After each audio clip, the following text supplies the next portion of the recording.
السلام علیکم، میں ہوں ڈاکٹر نذیر صدیقی اور آپ دیکھ رہے ہیں میرا یوٹیوب چینل۔ میرے لیے انتہائی واجب الاحترام میرے ناظرین کرام، آج میں آپ کے ساتھ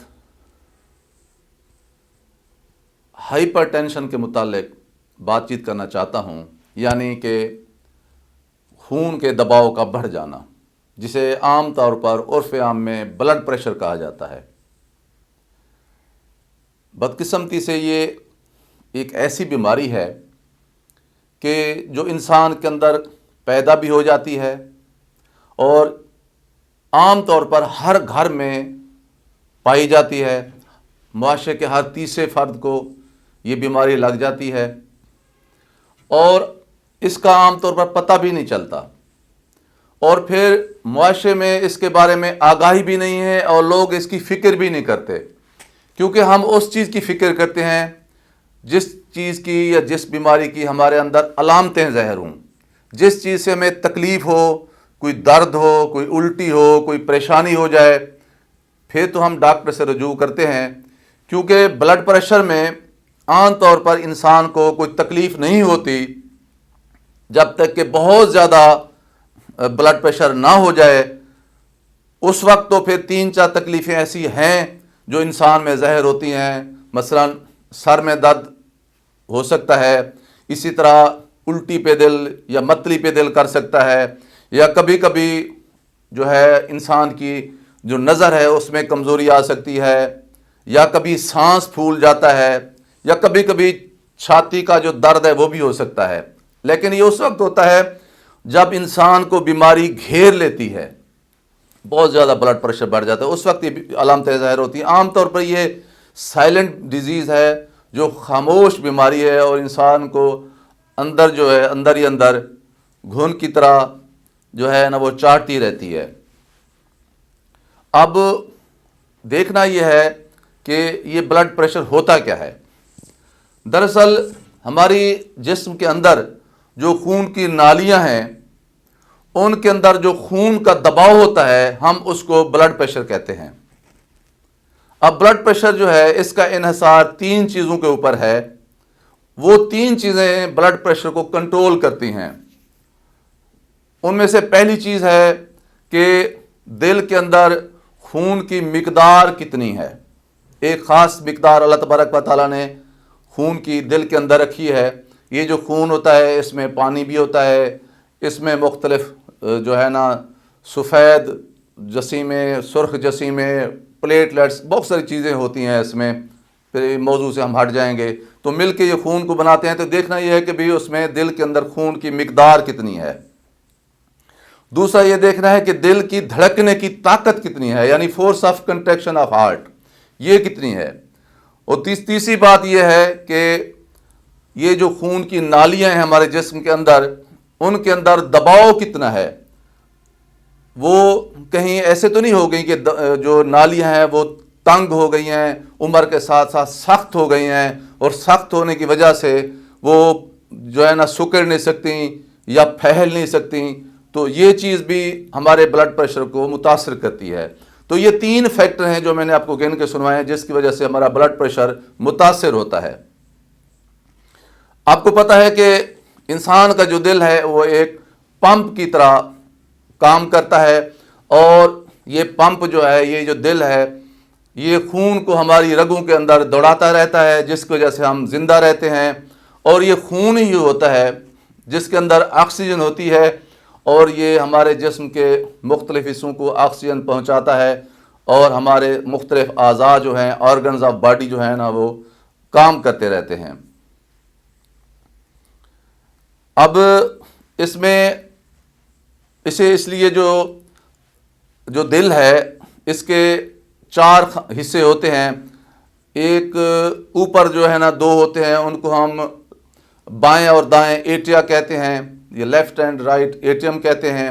اور اسی طرح جو 2 نیچے والے حصے ہوتے ہیں، دل کے جو 4 خانے ہوتے ہیں، ان کو لیفٹ اینڈ رائٹ وینٹریکلز کہتے ہیں۔ یہ چاروں خانے علیحدہ علیحدہ ہوتے ہیں، ان کے درمیان میں پردے ہوتے ہیں۔ میں عام فہم میں آپ کو سمجھانے کی کوشش کر رہا ہوں۔ جو انسان کا رائٹ وینٹریکل جو ہوتا ہے اس میں وہ خون ہوتا ہے جو جسم میں استعمال ہو چکا ہوتا ہے اور اس کے اندر کاربن ڈائی آکسائڈ ہوتی ہے، یعنی وہ گندا خون ہوتا ہے، وہ جسم کے رائٹ وینٹریکل میں آتا ہے، یہاں سے وہ پھیپھڑے میں جاتا ہے، پھیپھڑا اس کے اندر آکسیجن کو ملا کر وہ اس کو صاف خون بنا دیتا ہے، پھر یہ صاف خون ہمارے پھیپھڑوں سے ہمارے لیفٹ وینٹریکل میں آتا ہے، لیفٹ وینٹریکل پھر ایسے ہی سکڑتا ہے، سکویز کرتا ہے اس خون کو، اور پھر وہ نالیوں کے ذریعے مختلف جسم کے حصوں میں جاتا ہے، یہ آکسیجن ملا خون ہوتا ہے، پھر وہاں جا کر استعمال ہوتا ہے۔ تو اسی طرح دل جو ہے نا تو سکویز کرتا ہے اور پھر ڈھیلا پڑتا ہے، سکویز کرتا ہے، ڈھیلا پڑتا ہے، تو اس طرح خون جو ہے نا ہمارے جسم کے اندر دوڑتا رہتا ہے۔ یہاں میں آپ کو یہ بھی بتا دوں کہ جب یہ دل سکویز کرتا ہے یعنی کنٹریکٹ کرتا ہے، دھڑکتا ہے، ایسے جیسے میں مٹھی کو بند کر رہا ہوں، تو اس وقت تیزی سے خون رگوں کے اندر دوڑتا ہے۔ اس عمل کو ہم اوپر والا بلڈ پریشر کہتے ہیں، جس کو ہم اپنی زبان میں سسٹولک بلڈ پریشر کہتے ہیں۔ اور پھر جب دل ڈھیلا پڑتا ہے، اب یہ نالیوں میں خون چلا جاتا ہے، پھر جب دل ڈھیلا پڑتا ہے اور اگلی کنٹریکشن سے پہلے ڈھیلا پڑتا ہے اور خون باقی جسم سے دل کے اندر واپس آنا شروع ہو جاتا ہے، تو اس وقت جو دل کے اندر جو خون کے اندر جو دباؤ ہوتا ہے خون کا، اس کو ہم ڈائسٹولک بلڈ پریشر یعنی نیچے والا بلڈ پریشر کہتے ہیں۔ عام طور پر اوپر والا بلڈ پریشر جو ہوتا ہے وہ 120 یا 120 ہوتا ہے، اور نیچے والا ایڈلٹ میں یعنی جوان آدمی میں، اور نیچے والا جو ہوتا ہے وہ 80 ہوتا ہے۔ اگر اوپر والا بلڈ پریشر 130 سے اوپر ہو جائے اور نیچے والا جو ہے وہ 80 سے اوپر ہو جائے تو ہم اسے کہتے ہیں کہ گریڈ فرسٹ کی بلڈ پریشر اس کو ہو گیا ہے آدمی کو، لیکن اس کے علاج کی ضرورت نہیں ہوتی۔ اگر فرض کریں کسی جوان آدمی کو اوپر والا بلڈ پریشر 140 سے اوپر ہو جائے اور نیچے والا بلڈ پریشر 90 سے اوپر ہو جائے تو پھر ہم اسے کہتے ہیں گریڈ 2 کی بیماری بلڈ پریشر کی اس آدمی کو ہو گئی ہے۔ پھر اس کی انویسٹیگیشن کی بھی ضرورت ہوتی ہے اور ڈاکٹر کو دکھانا بھی ضرورت ہوتی ہے، اور اس کا بلڈ پریشر چیک کرانا بھی ضروری ہوتا ہے۔ اب ہم یہ دیکھتے ہیں کہ اس کی جو وجوہات کیا کیا ہو سکتی ہیں، بلڈ پریشر کے بڑھنے کی کیا کیا وجوہات ہو سکتی ہیں۔ اب پہلی وجہ تو یہ ہے کہ عمر کے بڑھنے کے ساتھ ساتھ ہماری جو خون کی نالیاں ہوتی ہیں وہ سخت ہو جاتی ہیں، اور وہ سخت ہونے کی وجہ سے وہ اتنی تیزی سے کھلتی نہیں ہیں اور سکڑتی بھی نہیں ہیں، ریجڈ ہو جاتی ہیں، تو اس وجہ سے بھی بلڈ پریشر بڑھتا ہے۔ اس میں سب سے زیادہ اہم وجہ جو ہے وہ ہے انسان کا موٹاپا یا وزن کا بڑھ جانا، اور تیسری بات یہ ہے کہ ہو سکتا ہے اس کے خاندان میں بھی کسی لوگوں کو، اس کے پیرنٹس کو یا اس کی باقی فیملی کو بلڈ پریشر ہو۔ اس میں سموکنگ یعنی تمباکو نوشی، اس کا بھی بڑا عمل دخل ہے۔ اسی طرح شراب نوشی یا الکوہل جو ہے لوگ پیتے ہیں، جو اس سے بھی بلڈ پریشر بڑھتا ہے۔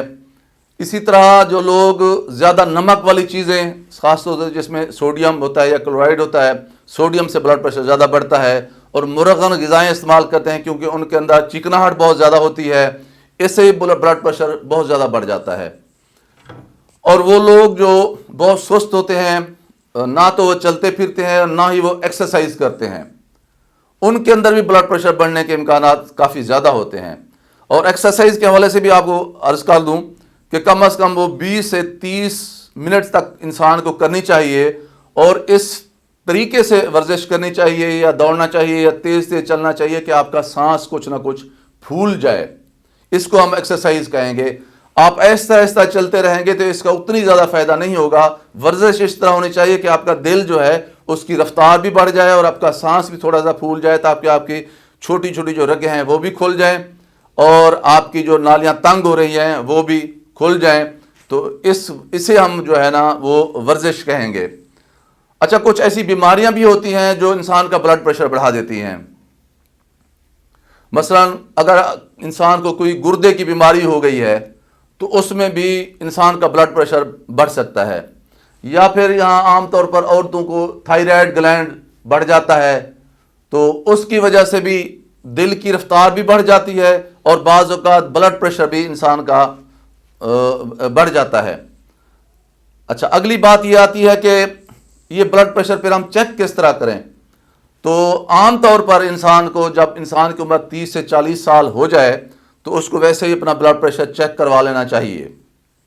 40 سال کے بعد تو آپ کو ہر ہفتے نہیں تو ہر مہینے اپنا بلڈ پریشر ضرور چیک کرواتے رہنا چاہیے۔ اب اس کا طریقہ یہ نہیں ہے کہ آپ دن میں جب آپ کا دل کرے تو آپ 8 دفعہ بلڈ پریشر چیک کروائیں، اور جب آپ کا دل نہ کرے تو آپ مہینے کے بعد چیک کروائیں۔ تو آپ ریگولرلی اسی بلڈ پریشر کے آلے کے ساتھ، بی پی اپریٹر کے ساتھ چیک کروائیں جس کے ساتھ آپ نے پہلے دن کروایا ہے، اور وقفے وقفے سے چیک کرواتے رہیں۔ اور بلڈ پریشر چیک کرنے سے پہلے 3-4 جو حفاظتی تدابیر ہیں وہ بھی بہت ضروری ہیں۔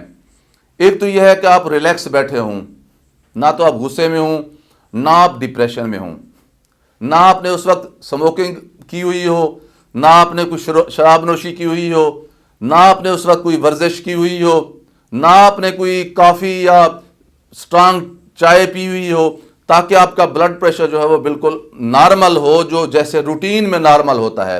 ان چیزوں میں کیونکہ بلڈ پریشر بڑھ جاتا ہے، جو 4-5 چیزیں میں نے آپ سے خدمت میں عرض کی ہیں، تو اس طرح آپ ریلیکس ہوں گے، کوئی اینگزائٹی نہیں ہوگی، کوئی ٹینشن نہیں ہوگی، کوئی سموکنگ نہیں کی ہوگی، کوئی ورزش نہیں کی ہوئی ہوگی، کوئی کیفین یا اس طرح کی چیز کافی نہیں پی ہوئی ہوگی، تو پھر آپ کا جو بلڈ پریشر ہے وہ نارمل ہوگا۔ اگلی بات یہ ہے کہ یہ جو بلڈ پریشر ہے، اب یہ نہیں ہے کہ آپ کو کسی دن آپ کا پتہ چلا کہ بھی آپ کا بلڈ پریشر بڑھا ہوا ہے اور آپ نے فوراً اپنی مرضی سے کوئی دوائی، جیسے کوئی کسی نے بتا دیا کہ آپ ایلڈومیٹ کھا لیں، کسی نے بتا دیا آپ کیپوٹین کھا لیں، کسی نے بتا دیا آپ کوئی کالان ایسار کھا لیں۔ اس طرح نہیں ہوتا۔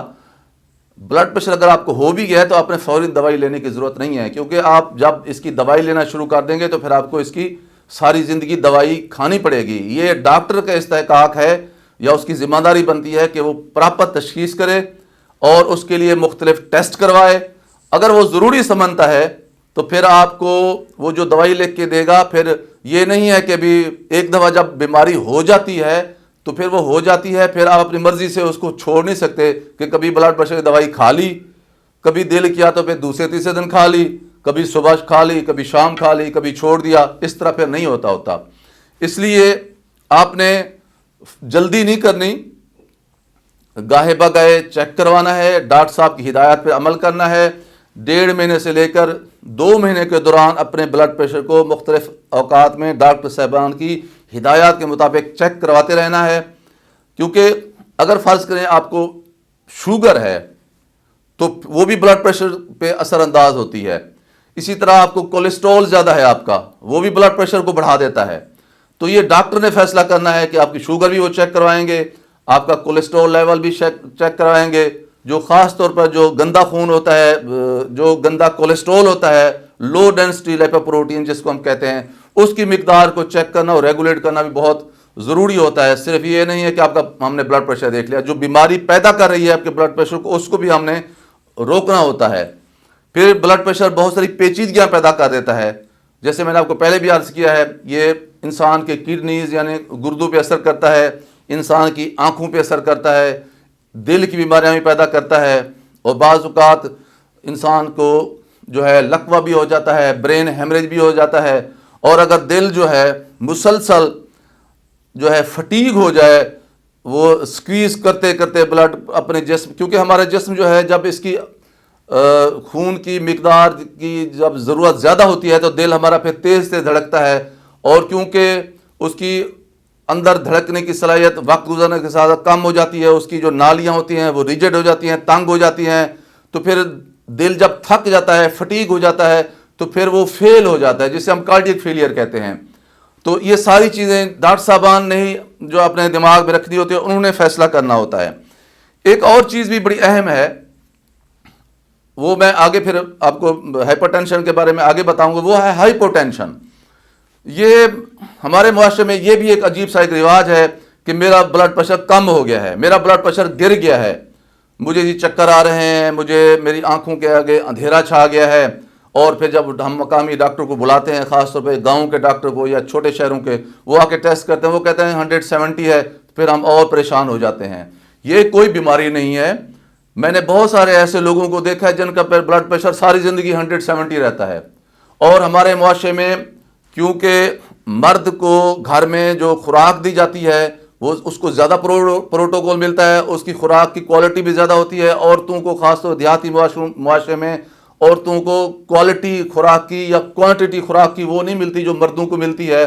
پھر ان کی پریشانیاں زیادہ ہوتی ہیں, انہوں نے گھاس بھی کاٹنا ہوتا ہے, چارہ بھی کاٹنا ہوتا ہے, جانوروں کو بھی چارہ ڈالنا ہوتا ہے اور فصلیں بھی کاٹنی ہوتی ہیں. بہت سارے کام ہمارے دیہاتی معاشرے میں عورتوں نے کرنے ہوتے ہیں. ان کے اندر آئرن کی بھی کمی ہوتی ہے, انہیں بچے بھی پیدا کرنے ہوتے ہیں, تو ان کا بلڈ پریشر ویسے ہی کم ہوتا ہے.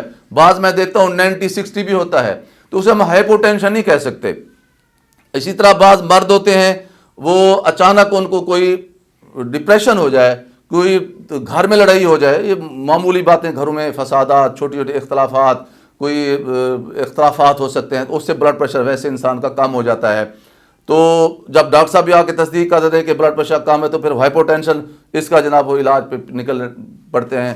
ہائپو ٹینشن کوئی علاج کی ضرورت نہیں ہے. ہاں خدا نہ خواستہ کسی کو بہت زیادہ الٹیاں لگ گئی ہیں اور جسم کا پانی کم ہو گیا ہے, تو کیونکہ پانی جب جسم میں کم ہوتا ہے تو ظاہر بلڈ پریشر گرتا ہے. بہت زیادہ لوز موشن لگ گئے ہیں تو اس سے بھی بلڈ پریشر کم ہو جاتا ہے, اس کا علاج کرنے کی ضرورت ہے. اگر خدا نہ خواستہ کہیں بلیڈنگ ہو گئی ہے بہت زیادہ, چاہے وہ عورت کو ہو گئی ہے چاہے مرد کو ہو گئی ہے, کوئی کٹ لگ گیا ہے یا کسی اور طرح وجہ سے ہو گئی ہے, اس میں بلڈ پریشر کم ہو جاتا ہے, اس کے بھی علاج کی ضرورت ہوتی ہے. لیکن اگر آپ دیکھیں کہ کوئی ایسی چیز نہیں ہے اور ویسے ہی بلڈ پریشر کم ہو گیا تو اس کو آپ ہائپو ٹینشن نہیں کہیں گے اور اس کی کسی قسم کی علاج کی قطعاً کوئی ضرورت نہیں ہے اور نہ ہی اس سے خوف زدہ ہونے کی ضرورت ہے. اگر ہو سکتا ہے اس کو ذہنی تناؤ ہو, کوئی ڈپریشن ہو, تو اس کا علاج ضرور کریں, لیکن ہائپو ٹینشن کا علاج نہ کریں جب تک اس کی کوئی خاص وجہ نہ ہو. آگے میں اس کی آگے آتا ہوں کہ اس کے مثلاً جو ہے نا وہ ٹیسٹ کیا کروانے ضروری ہیں بلڈ پریشر کے لیے. وہ پہلے میں نے آپ کی خدمت میں عرض کیا ہے کہ جو اس کی وجوہات ہیں ان وجوہات کو دیکھنا بہت ضروری ہے کہ اس کا کولیسٹرول لیول چیک کرائیں, اس کی شوگر جو لیول ہے وہ آپ چیک کروائیں اور اسے دیکھیں. اسی طرح آپ کا اس کا سیرم یوریا چیک کروائیں تاکہ پتہ چلے کہ اسے کوئی گردے کی تکلیف تو نہیں ہے. اسی طرح اس کا سیرم کریاٹینین چیک کروائیں, اس میں بھی گردے کی تکلیف کا پتہ چلتا ہے کیونکہ گردوں کی تکلیف بھی بلڈ پریشر کو بڑھاتی ہے. میرے نزدیک بلڈ پریشر بڑھنے کی ہمارے معاشرے میں, ہمارا ایک ترقی پسند معاشرہ ہے, ہم ترقی کی طرف جو ہے نا سفر کر رہے ہیں, اس میں اوبیسٹی یا جو موٹاپا ہے یہ سب سے بڑی وجہ ہے. آپ نے خدا را جو ہے نا اپنی وزن کو کم کرنا ہے ہر صورت میں, اس کے لیے ایک آسان سا فارمولہ بھی بتایا جاتا ہے, میں نے بہت ساری کتابوں میں پڑھا ہے کہ آپ 1 انچی ٹیپ لیں اور آپ اپنی کمر کو, اپنے پیٹ کو ناف کے برابر جو ہے ایسے ہی ناف کے برابر آپ اس انچی ٹیپ کو لے کے اپنی کمر کو جو ویسٹ ہے جو آپ کی, اس کی آپ پیمائش کر لیں, اس کی پیمائش کر لیں, پھر آپ اپنے قد کی پیمائش کر لیں. تو آپ کی جو ناف والی کمر والی جو پیمائش ہے وہ آپ کے قد کے جو ہے نا نصف ہونی چاہیے, آدھی ہونی چاہیے, اس سے زیادہ نہیں ہونی چاہیے. اگر آپ کی ایک جو ویسٹ یا جو آپ کی جو ناف والی جو پیمائش ہے وہ زیادہ ہے تو اس کو کم کرنے کی کوشش کریں. آپ کا پیٹ کسی بھی صورت میں آگے نہیں بڑھا ہونا چاہیے. یہ اوبیسٹی کو کم کرنے کا سب سے اچھا طریقہ ہے. وہ 2 انچ یا 3 انچ بڑھی ہوئی ہے تو آپ اس کو کم کریں, آدھا انچ کم کریں, پھر 1 انچ. تو کوشش کریں کہ آپ ہر صورت میں اپنے وزن کو کم کریں. جب تک آپ وزن کم نہیں کریں گے اس وقت تک آپ نہ اوبیسٹی کم ہوگی نہ آپ کا بلڈ پریشر کم ہوگا. آپ اپنی پھر کیا کھانا چاہیے وہ میں نے آپ کو پہلے خدمت میں عرض کیا ہے کہ نمک والی چیزیں زیادہ نہ کھائیں, زیادہ مرغن غذا میں استعمال نہ کریں, گوشت کم سے کم استعمال کریں اور سبزیاں زیادہ استعمال کریں, فروٹ تازہ جو ہے نا وہ زیادہ استعمال کریں اور پریشانی اور غصے سے پرہیز کریں, لگائی بجھائی سے پرہیز کریں. اشتعال, غصہ, حسد, کینہ, اشتعال, ہجان, یہ ساری چیزیں آپ کے بلڈ پریشر کو بڑھاتی ہیں. نفرت, انتقام, یہ منافقت, یہ ساری چیزیں آپ کے بلڈ پریشر کو بڑھاتی ہیں. ان چیزوں سے پرہیز کریں اور اللہ تبارک و تعالیٰ کا ذکر کرنے سے اور عبادت کرنے سے بھی آپ کا جسم ریلیکس ہوتا ہے, اس سے بھی آپ کا بلڈ پریشر کم ہوتا ہے. اب یہ ہے کہ اس کا علاج کیا ہے. اب آتے ہیں اس کے علاج کی طرف. تو یہ علاج جو ہے یہ بنیادی طور پر ذمہ داری ہے متعلقہ ڈاکٹر صاحب کی. تو اگر آپ کو مسلسل تکلیف ہو رہی ہے بلڈ پریشر کی اور یہ کم نہیں ہو رہا اور اس کو کم از کم 6 ہفتے ہو گئے ہیں اور میں نے جو آپ کو اس کی بتائی ہیں علامتیں کہ سر میں درد بھی ہے اور الٹی یا متلی بھی آ رہی ہے اور نگاہ میں بھی کمی آ رہی ہے اور سانس بھی پھول رہا ہے یا چھاتی میں درد ہو رہا ہے اور آپ خدا نخواستہ شوگر کے مریض ہیں اور اسی طرح آپ کا جو ہے نا وہ کولیسٹرول لیول بڑھا ہوا ہے، تو پھر آپ متعلقہ ڈاکٹر صاحب کے پاس جب جائیں گے وہ مختلف ٹیسٹ بھی کرائیں گے. اس کے میں نے آپ کو پہلے بھی ٹیسٹ بتا دیے ہیں کہ شوگر لیول اور کولیسٹرول بھی چیک کرائیں گے اور سیرم یوریا اور کریٹین بھی چیک کرائیں گے اور باقی جو انہوں نے ضروری سمجھا تو وہ ECG بھی کروائیں گے. تو سارے یہ چیک کرنے کے بعد آپ ڈاکٹر صاحب آپ کو دوائی لکھ کے دیں گے، لیکن آپ نے یہ چیز اپنے پلو باندھ لینی ہے کہ جو ڈاکٹر صاحب دوائی لکھ کے دیں گے وہ آپ نے استعمال کرنی ہے اور باقاعدہ استعمال کرنی ہے. اس میں یہ نہیں ہے کہ اپنی مرضی سے دوائی استعمال کرنی ہے اور باقاعدگی سے ڈاکٹر صاحب کو دکھانا ہے. اور جس طرح کہتے ہیں کہ پرہیز علاج سے بہتر ہے، جن چیزوں کا جو رسک فیکٹر ہیں، جو چیزیں جو اس بیماری کو بڑھاتی ہیں وہ آپ نے ہر صورت میں کم کرنی ہے. وہ میں نے پہلے آپ کی خدمت میں عرض کی ہیں. سب سے زیادہ جو اہم ترین بات ہے کہ اپنے ورزش باقاعدگی سے کرنی ہے، نمک اور مرغن غذا میں بالکل نہ ہونے کے برابر استعمال کرنی ہے اور اپنا وزن کم کرنا ہے. یہ 3 چیزیں تو آپ نے ہر صورت میں بالکل ان پہ عمل کرنا ہے. اور ڈاکٹر صاحب جو دوائی دیں وہ آپ نے ریگولرلی کھانی ہے اور ریگولرلی ڈاکٹر صاحب کو ہم نے دکھانا ہے. اور آپ نے پھر یہ سمجھنا ہے کہ اللہ تبارک و تعالیٰ نے آپ کو یہ زندگی دی ہے، یہ اس کی امانت ہے. آپ نے اپنی زندگی کو سنوارنا ہے، اپنے خاندان کی زندگی کو سنوارنا ہے. اور سب سے بڑی اہم ترین بات یہ ہے کہ اس معاشرے کے حسن میں، اس دنیا کے حسن میں اضافہ کرنا ہے، کیونکہ آپ کی زندگی کا یہی جواز ہے. اللہ تبارک و تعالیٰ نے آپ کو بھیجا ہے اس دنیا کے حسن میں اضافہ کرنے کے لیے، نہ کہ خدا نخواستہ بلڈ پریشر، ہائپر ٹینشن کی وجہ سے مفلوج ہو کر یا فالج کا مریض بن کر نہ صرف آپ اپنے گھر والوں کے لیے بوجھ بن جائیں بلکہ اس معاشرے کے لیے بھی بوجھ بن جائیں. اس لیے بہت ضروری ہے کہ اپنا خیال رکھیں، اپنی صحت خیال رکھیں اور اپنے گھر والوں کا بھی خیال رکھیں. اور اگلی بات یہ ہے کہ یہ جو چیزیں میں نے، جو مجھے معلومات، جو میرے فہم و فراست ہے، میں نے آپ کے ساتھ شیئر کی ہیں ایک ویڈیو کی صورت میں. تو ضروری نہیں ہے کہ پورے معاشرے کو یہ سہولت حاصل ہو کہ وہ ویڈیو دیکھیں اور اس پہ غور کریں یا اس پہ عمل کریں. معاشرے کے بہت سارے ایسے لوگ ہیں جن کے پاس یہ سہولت حاصل نہیں ہے. میں نے اپنا فرض ادا کرتے ہوئے یہ معلومات آپ تک پہنچائی ہیں.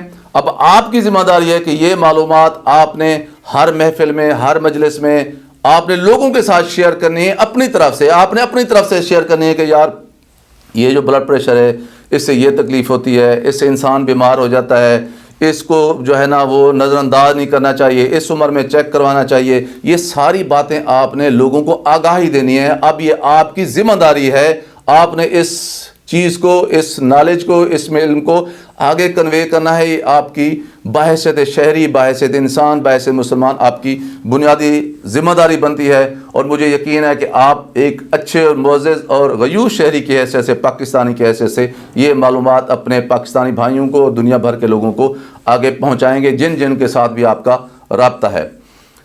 میرے لیے انتہائی معزز اور واجب الاحترام ناظرین کرام، آپ سے میں گزارش کرتا ہوں کہ آپ میرے YouTube channel doctor Nazir Siddiqui کو سبسکرائب فرمائیں اور گھنٹی کے بٹن کو بھی ضرور دبا دیں تاکہ میری جو بھی ویڈیو ہو وہ آپ دوستوں کی خدمت میں پہنچ سکے. اور اس ویڈیو کو اس نیت کے ساتھ سب لوگوں کے ساتھ، زیادہ سے زیادہ لوگوں کے ساتھ شیئر کریں تاکہ وہ ان معلومات سے فائدہ اٹھا سکے. اگر کسی ایک انسان نے بھی ان معلومات سے فائدہ اٹھا لیا اور وہ اس بیماری سے محفوظ ہو گیا تو یوں سمجھ لیں میں نے بھی اپنا فرض ادا کر لیا اور آپ دوستوں نے بھی اپنا فرض ادا کر لیا. اپنا خیال رکھیے، اپنی صحت کا خیال رکھیے، اپنے گھر والوں کا خیال رکھیے، اپنے اڑوس پڑوس کے لوگوں کا خیال رکھیے اور سب سے زیادہ میرے اس پیارے پاکستان کا خیال رکھیے جس نے ہمیں اتنی عزت سے نوازا ہے. پاکستان زندہ باد.